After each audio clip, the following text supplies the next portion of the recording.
क्या है वो तरीका? असंशयम महाबाहो मनो दुर्निग्रहम चलम अभ्यासेन तु कौन्ते वैराग्येण च गृह्यते। अर्थात मन को वश में करने के लिए उस पर दो तलवारों से प्रहार करना पड़ता है।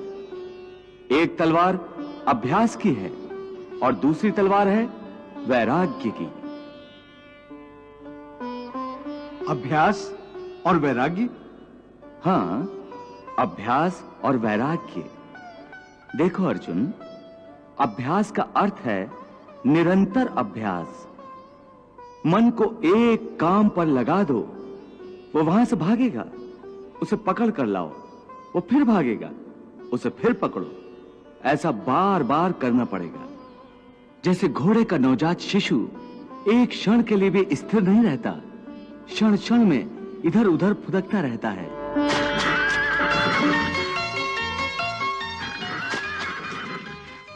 उसी प्रकार मन भी क्षण क्षण में इधर उधर फुदकता रहता है।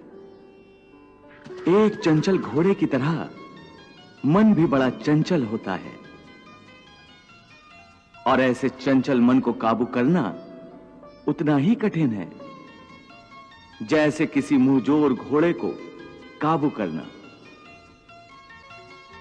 ऐसे घोड़े को काबू करने के लिए सवार जितना जोर लगाता है, घोड़ा उतना ही विरोध करता है और बार बार सवार को ही गिरा देता है।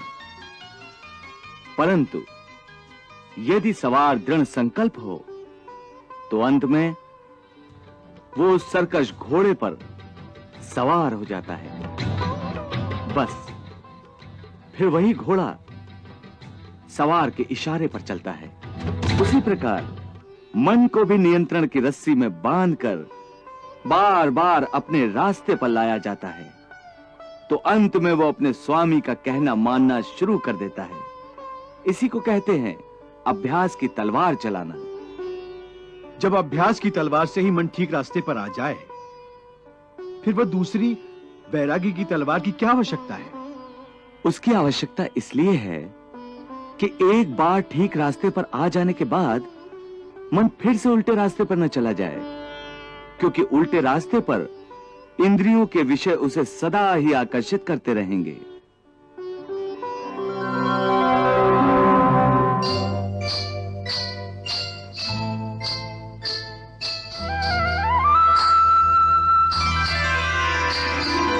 मिथ्या, भोग, विलास और काम की तृष्णा उसे फिर अपनी ओर खींच सकती है।